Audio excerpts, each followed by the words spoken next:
Yes, people, what's going on? Hope you guys are all doing well. So Erik ten Hag was doing a little bit of punditry work on Dutch TV and has had plenty to say, including hitting back at those reports where he seemed to confirm that they were true as well, that Manchester United was speaking to other managers. He's decided to speak out on that and talking how Manchester United were disturbing his holiday. We're going to get stuck into all those quotes from Erik ten Hag. The last time I was with you as well, we were discussing Jared Branthwaite and Manchester United looking to get in on a little bit of action there with Jared Branthwaite. Then we heard that the first bid was put in by Manchester United after agreeing personal terms with the player. We heard Manchester United's first bid has gone in, but that of course is not going to be accepted as you would expect at this stage. Both parties are going to be posturing, looking to get the better deal. And obviously, they're going to ask high. United are going to bid low and probably meet somewhere in the middle. So we'll get stuck into all of that in this video. Thank you for joining us. Make sure you're hitting that like button and subscribing as well. Get subscribing to the channel. It's Monday after the weekend where England beat Serbia 1-0 thanks to a Jude Bellingham goal. Not a very convincing performance by England. On the day, we did see Kobbie Mainoo make his competitive debut for England. Luke Shaw wasn't involved. Erik ten Hag, in that chat and in the punditry work he was doing, did mention he expects Luke Shaw to be available for the knockout stages. Obviously, he was on the bench, but he expects that he'll be available for the knockout stages. And we'll get stuck into more of those quotes as well because they were really good to see from Erik ten Hag. Manchester United's opening offer for Jared Branthwaite, though, I know this is old news, but I'll give you my reaction to it. Apparently, that was worth around £43 million with add-ons. The initial bid was reported at £35 million, potentially rising to £43 million. Now, Everton want around £70 million for the player. I don't think they're going to get that. I think they would know that as well. I think the player's probably worth around £50 million, which seems reasonable, seems fair. Maybe Manchester United will pay a little bit more than that with add-ons included, which, you know, if they're based upon success at the club and appearances and things like that, then you don't mind seeing, if it's a structured deal, which, you know, means that you pay more if he succeeds, you wouldn't mind seeing that at all. The talk is, though, that he's agreed personal terms with Manchester United. Obviously, United having a little bit of time now to kind of make a deal with that PSR date looming large for Everton. They need to bring in some money, and Manchester United could kind of benefit from that. But that, at this stage, not looking like being accepted, but Manchester United probably going to table another bid, and I think they would have expected to do that as well. Now, I don't think it's worth £70 million. It's far too, little evidence to say he's worth £70 million, but I do think he's a very, very good player. Good off both feet, can play left centre back, can play right centre back. Wouldn't mind seeing him coming at Manchester United. Obviously, there's been talk about Leny Yoro as well. I think we need more than one centre back. If we could buy two highly rated young up and coming centre backs like that, you'd be quite excited by the prospect. And it's the kind of right direction that you want to see Manchester United moving in. Although I haven't seen a huge amount of Leny Yoro myself, I'm relying on reports and things like that. The whole host of big clubs in for him.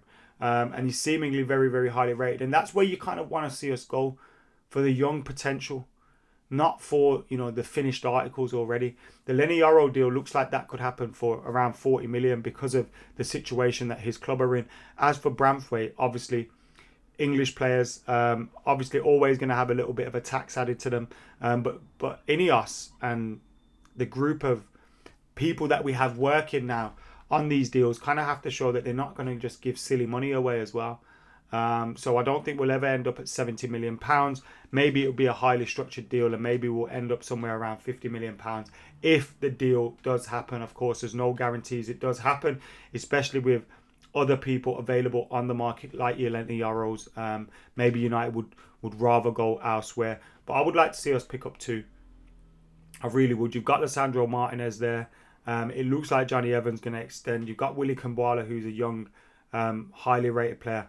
You need to replace Rafael Varane, who's on his way out. So bringing in one replaces him. But then I think we need to replace either or both even, of Maguire and Lindelof. Maybe you keep one of them as a squad player and bring in someone else as a replacement for another one of them.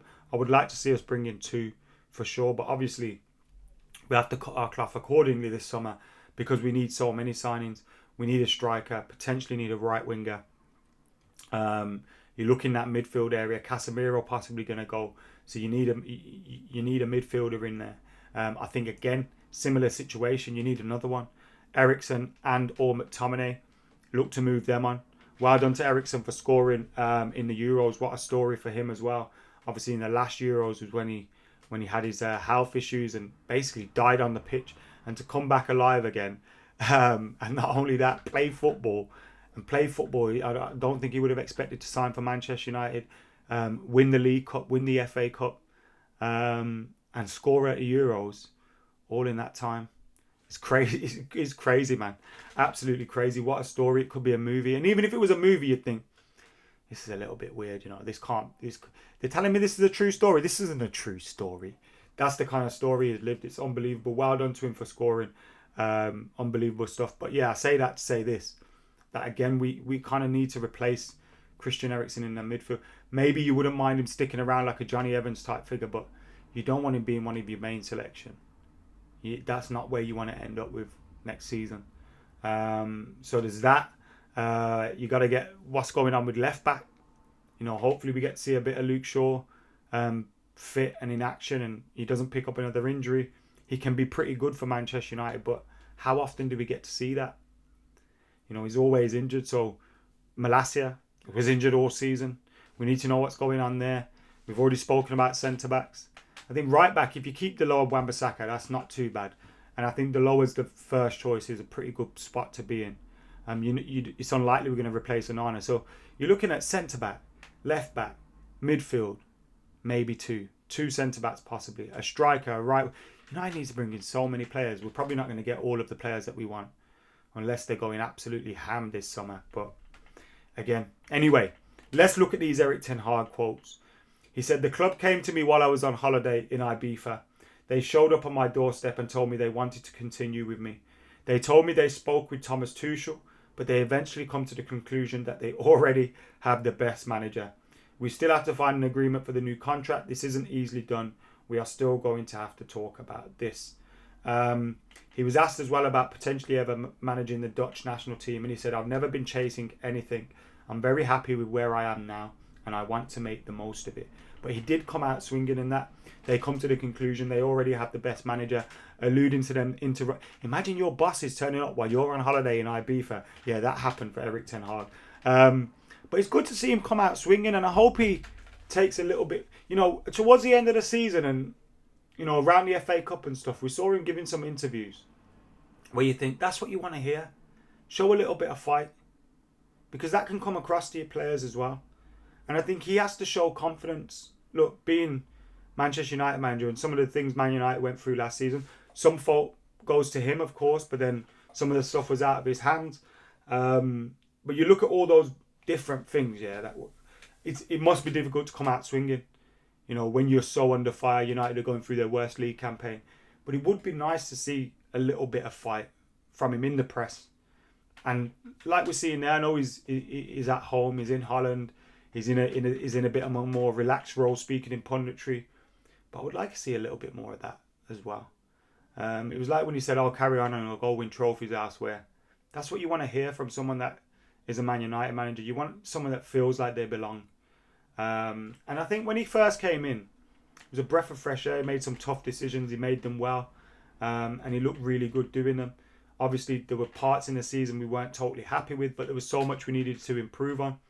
This season, domestically, in the league, obviously we won the FA Cup domestically, but in the league, it was a disaster. But we had plenty, he got a lot of things wrong. I think the injuries didn't help. The squad was shot to bits. He had all the upheaval at boardroom level. You kind of don't know what's going on. Are the boards... And I think from that perspective, in terms of how that impacts the team, look, I think the change isn't going to impact the team a huge amount. But even just, when Man United are going through it, and is that, are these guys going to... Is this guy their manager? I think that's answered now. So it makes everyone kind of get on board and focus on the task at hand. I like Erik ten Hag. I want to see him succeed, but I'd like him to come out a little bit more like this. Come out swinging, man. Although he has ultimately just confirmed Manchester United spoke to other people and definitely spoke to Thomas Tuchel, which is interesting. Does that mean that the Pochettino, the Thomas Frank all those other rumours, De Zerbi rumours were true, Kieran McKenna, or did United just speak to, or is some of those bullshit rumours that have been thrown in the mix of a couple of truths? Who knows? But Man United have spoken to Tuchel and decided Erik ten Hag was the guy. Really hope he has a good season, man. Anyway, I'll keep you guys updated on what's popping off with the transfers. You guys keep it locked here. Hit that subscribe button, like, comment, share, etc. And I'll see you guys very, very soon. For now, I'm AdamMcKola. I'm out of here.